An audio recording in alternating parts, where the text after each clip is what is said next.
Alrighty, one of those isolation moves that everybody keeps requesting for me, which will henceforth be known as the inside out whip.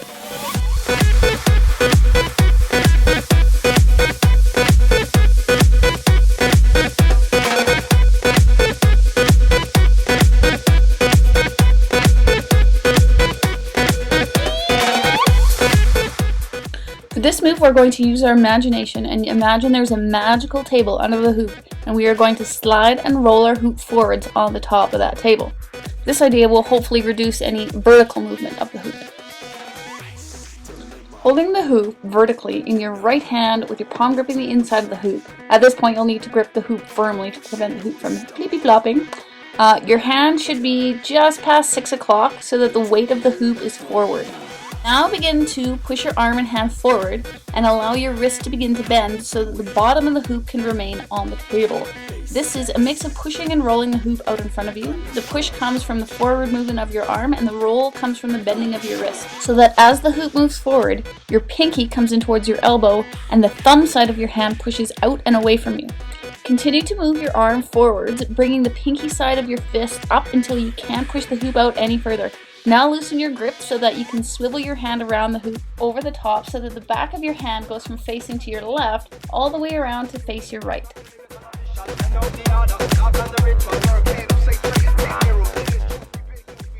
As your hand comes over the outside and reaches the top of the hoop, let the hoop swing back towards your side a little and tighten your grip so that you can isolate the hoop at your side by following the arc of the hoop, while pushing the hoop further back to your side.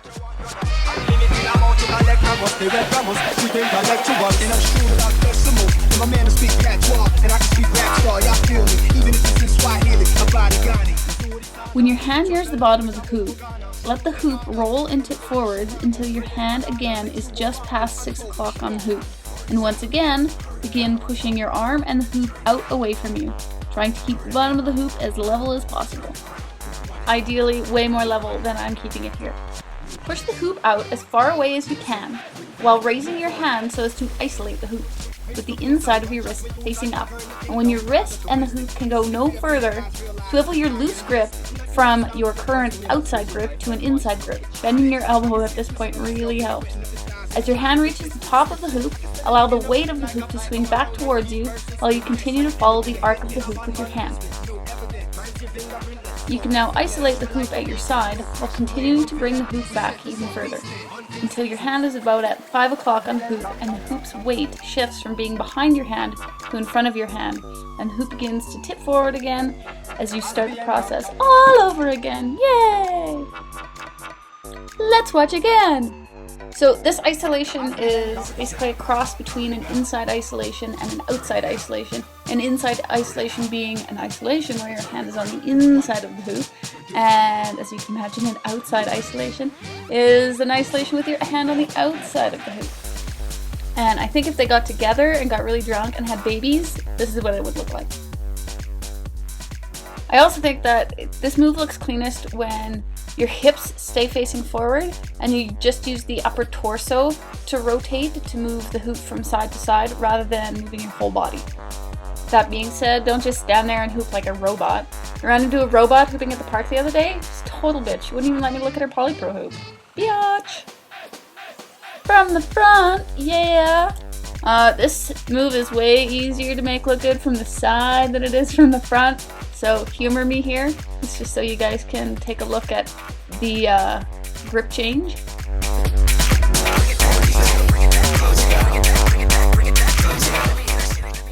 You can also use parts of this move to do cool things like this.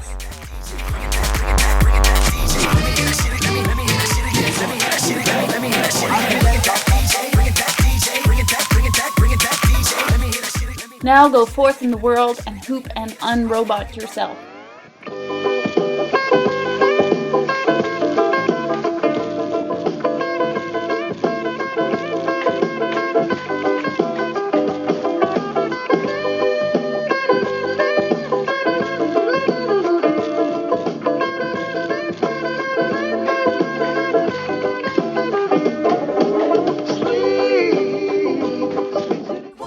thanks for coming to play with me, and I promise I'm getting to the whole horizontal isolation thing that everybody keeps requesting, as well as I'm also going to work on a troubleshooting tutorial for the ever popular elbow attack.